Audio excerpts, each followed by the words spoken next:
آپ کے نکاح میں آقا کریم صلی اللہ علیہ وآلہ وبارک وسلم کی کتنی صاحبزادیاں؟ 2۔ نمبر 1 حضرت رقیہ کا پہلے نکاح ہوا جن کا 5 ہجری میں وصال ہو گیا۔ پھر دوسرے نمبر پہ فوری حضرت ام کلثوم رضی اللہ تعالی عنہا کا آقا کریم نے نکاح کر دیا۔ 4 سال بعد 9 ہجری میں ان کا انتقال ہوا، اور اس موقع پہ حضرت عثمان غنی رضی اللہ تعالی عنہ جب پریشان ہو گئے اپنی دوسری رفیقہ حیات کے انتقال پر، تو آقا کریم صلی اللہ علیہ وآلہ وسلم کا فرمان حضرت مولا علی رضی اللہ تعالی عنہ بذات خود ارشاد فرماتے ہیں کہ جس وقت حضرت عثمان غنی کو ان کی بیوی کے انتقال پر، دوسری زوجہ کے انتقال پر آقا کریم نے دیکھا، مولا علی کہتے ہیں، دھیان سے، حضرت علی فرماتے ہیں میں نے خود آقا کریم کو یہ فرماتے ہوئے سنا کہ اگر نبی میں محمد کے پاس 40 بیٹیاں ہوتی میں یکے بعد دیگرے عثمان کے نکاح میں دے دیتا۔ اس لحاظ سے حضرت عثمان غنی رضی اللہ تعالی عنہ کا انفرادی مقام ہے سارے صحابہ کرام میں سے۔ اور یہاں پر اس بات کو بھی ذہن میں رکھیں کہ آپ کا لقب ہے ذوالنورین۔ کیا لقب ہے؟ ذوالنورین کا معنی ہے 2 نوروں والا۔ ذوالنورین کا معنی کیا ہے؟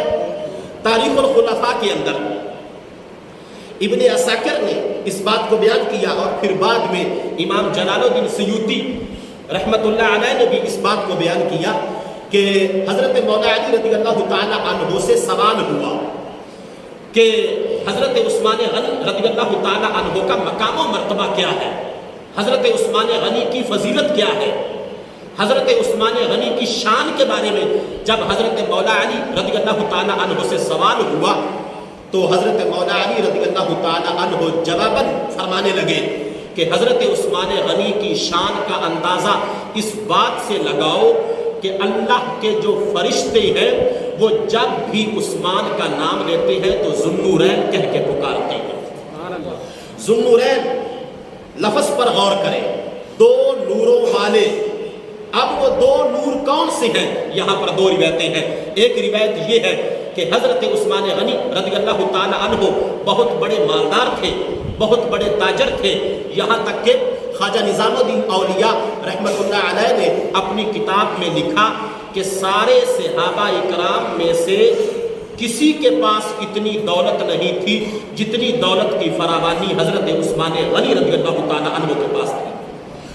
تو 2 وجہ سے آپ کو ذوالنورین کہا جاتا ہے۔ نمبر 1 کہ آپ نے 2 سخاوتیں، ایک اسلام قبول کرنے سے پہلے اور ایک اسلام قبول کرنے کے بعد، ان 2 سخاوتوں کی وجہ سے آپ کو ذوالنورین کہا جاتا ہے۔ اور دوسری وجہ کہ حضرت عثمان غنی رضی اللہ تعالی عنہ کے نکاح میں آقا کریم صلی اللہ علیہ وآلہ وبارک وسلم کی 2 صاحبزادیاں، 2 نور، وہ چونکہ یکے بعد دیگرے آپ کے نکاح میں آئے تو اس وجہ سے آپ کو ذوالنورین کہا جاتا ہے۔ ان 2 وجوہات میں سے جو دوسری وجہ ہے کہ آپ کے نکاح میں آقا کریم کی 2 بیٹیاں تھیں، 2 صاحبزادیاں تھیں، یہ بات زیادہ قوی ہے، مضبوط ہے، اس پر علماء کا اتفاق ہے۔ اس کی وجہ یہ ہے کہ حضرت مولا علی رضی اللہ تعالی عنہ اپنی زندگی میں متعدد بار اس بات کا ذکر کرتے رہے، تو اس لیے چونکہ اس کی تصدیق دربار مولا علی سے ہے تو لہٰذا ذوالنورین۔ اگر کوئی انکار کرے کہ آقا کریم صلی اللہ علیہ وآلہ وبارک وسلم کی صاحبزادی ایک ہے، صرف سیدہ فاطمہ الزہرا، تو وہ حقیقت کا انکار کر رہا ہے، وہ تاریخ کا انکار کر رہا ہے۔ حالانکہ حقیقت میں حضرت عثمان غنی حضرت مولا علی رضی اللہ تعالی عنہ کے ہم زلف ہیں، اور حضرت مولا علی رضی اللہ تعالی عنہ کے بچوں کے خالو ہیں، اور حضرت سیدہ فاطمہ الزہرا رضی اللہ تعالی عنہا کے حضرت عثمان غنی بہنوئی ہیں۔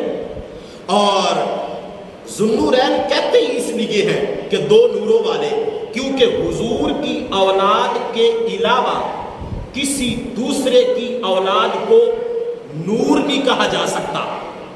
کسی صحابی، کسی اہل بیت کے فرد کی اولاد کو نور نہیں کہا جا سکتا۔ اگر کہا جا سکتا ہے تو صرف امام الانبیاء حضرت محمد مصطفیٰ صلی اللہ علیہ وآلہ وبارک وسلم کی اولاد کو نور کہا جاتا ہے۔ تو ذوالنورین جب آپ کا لقب ہے اور بالاتفاق ہے اس میں کسی قسم کا کوئی اختلاف بھی نہیں ہے، تو پھر ماننا پڑے گا کہ ذوالنورین آپ کو تب ہی کہا جاتا ہے کہ آپ کے نکاح میں آقا کریم کی یکے بعد دیگرے 2 بیٹیاں تھیں۔ تو جب یہ ثابت ہو گیا کہ حضرت عثمان کے نکاح میں آقا کریم کی 2 بیٹیاں تھیں، تو پھر پچھلی بات غلط ثابت ہو گئی کہ جن کا نظریہ یہ ہے کہ آقا کریم کی 1 بیٹی کو تو مانتے ہیں اور 3 کو چھوڑتے ہیں، وہ آٹومیٹک ہی غلط ہو جاتا ہے۔ جو صحیح عقیدہ ہے آقا کریم کی بیٹیوں اور اولاد کے بارے میں، وہ یہی ہے جو اول سے آخر آج تک چل رہا ہے اور جو کتب میں موجود ہے، جس پر اتفاق ہے کہ آقا کریم کی 1 صاحبزادی نہیں بلکہ آقا کریم کی 4 بیٹیاں۔